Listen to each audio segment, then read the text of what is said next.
أعوذ بالله من الشيطان الرجيم.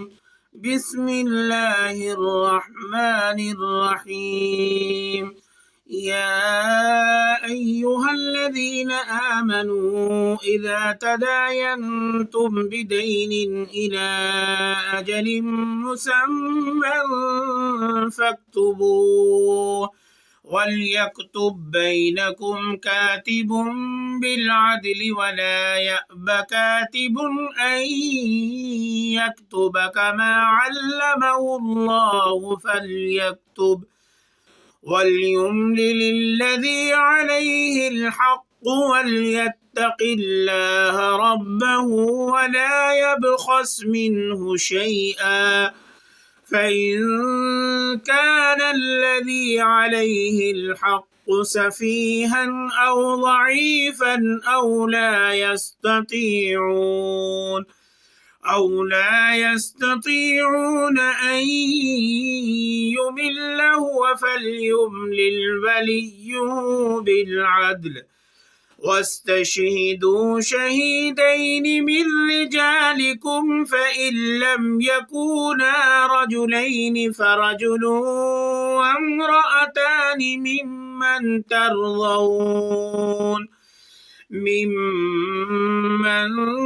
ترضون من الشهداء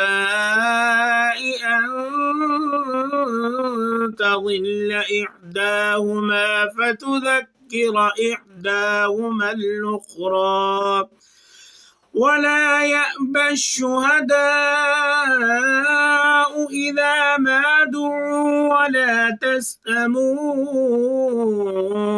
أن تكتبوه صغيرا أو كبيرا إلى أجله، ذلكم مقسط عند الله وأقوم للشهادة وأدنى ألا ترتابوا إلا أن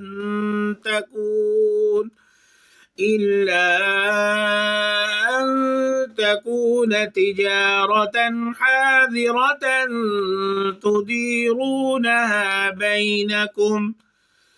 تديرونها بينكم فليس عليكم جناح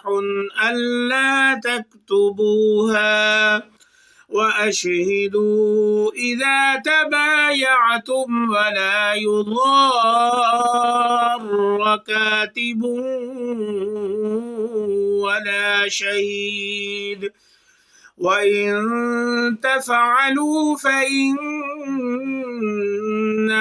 فسوق بكم، واتقوا الله ويعلمكم الله والله بكل شيء عليم. وإن كنتم على سفر ولم تجدوا كاتبا فرحان مقبوضة، فإن أمن بعضكم بعضا فليؤدي الذي اؤتمن أمانته وليتق الله ربه ولا تكتموا الشهادة، ومن يكتمها فإنه آثم قلبه، والله بما تعملون عليم. لله ما في السماوات وما في الأرض، وإن تبدوا ما في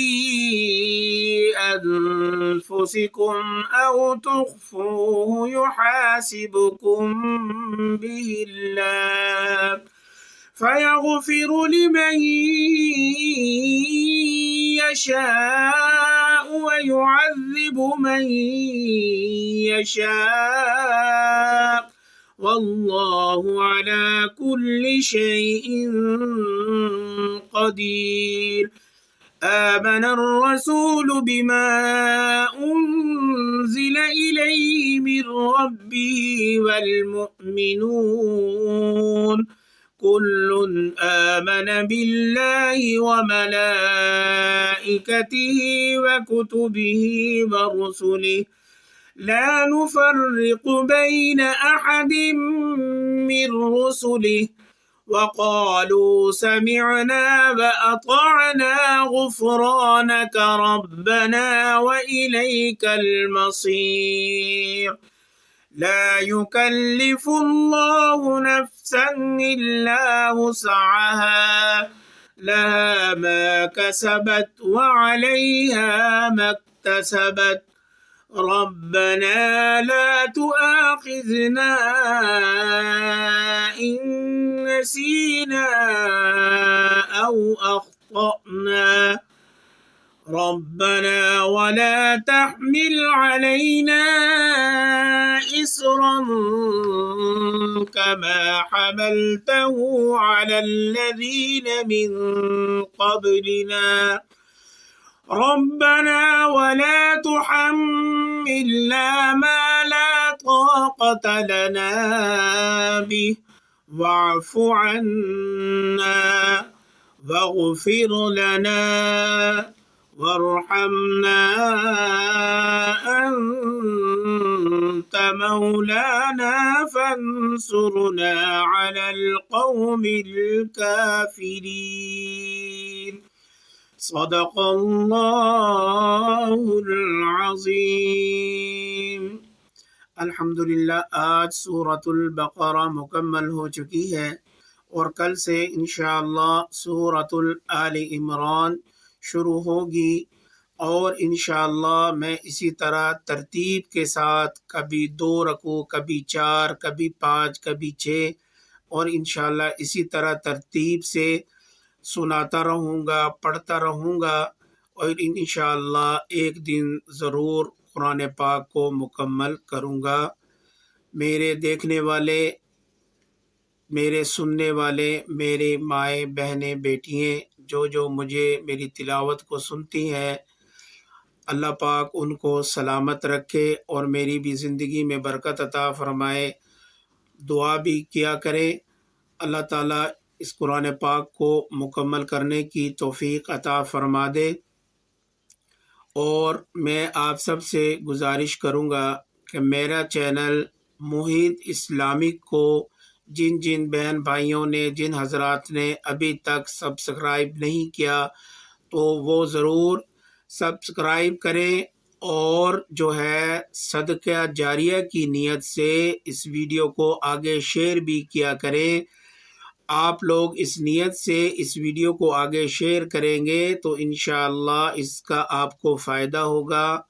اور آپ کو بھی ثواب ملے گا۔ جزاکم اللہ خیرا۔ السلام علیکم ورحمۃ اللہ وبرکاتہ۔